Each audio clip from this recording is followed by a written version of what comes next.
সিরাজগঞ্জ পার house colony Hafizia মাদ্রাসায় খালেদা জিয়ার রুহের মাগফিরাত কামনায় দুয়া মাহফিল অনুষ্ঠিত।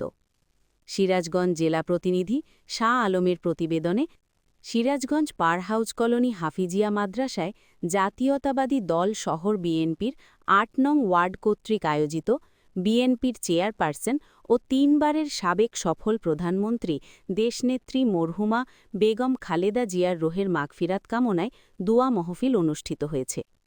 অনুষ্ঠানের প্রধান অতিথি হিসেবে উপস্থিত থেকে সংক্ষিপ্ত বক্তব্য শেষে মুনাজাত করেন সিরাজগঞ্জ জেলা বিএনপির সংগ্রামী সাধারণ সম্পাদক জনাব সাইদুর রহমান বাচ্চু মহোদয়।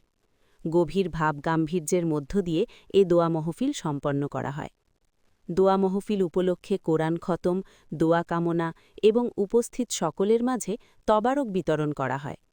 দোয়া মাহফিলে বেগম খালেদা জিয়ার আত্মার শান্তি ও মাগফিরাত কামনা করার পাশাপাশি দেশ ও জাতির শান্তি, সমৃদ্ধি এবং কল্যাণ কামনায় মোনাজাত করা হয় এবং বিএনপি দলীয় চেয়ারম্যান জনাব তারেক রহমানের জন্যেও দোয়া করা হয়।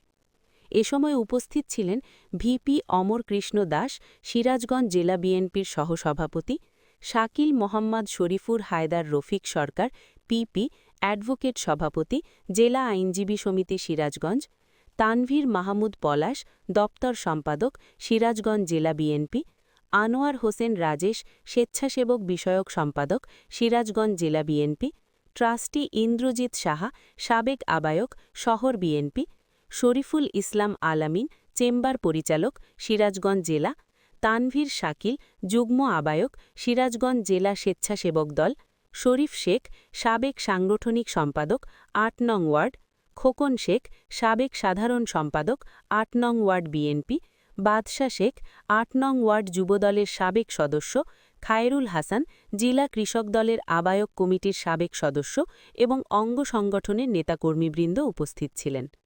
আয়োজনে তানভীর শাকিল, শরীফ শেখ এবং খোকন শেখ। সবশেষে দেশ ও জাতির মঙ্গল কামনা করে অনুষ্ঠান সমাপ্ত করা হয়।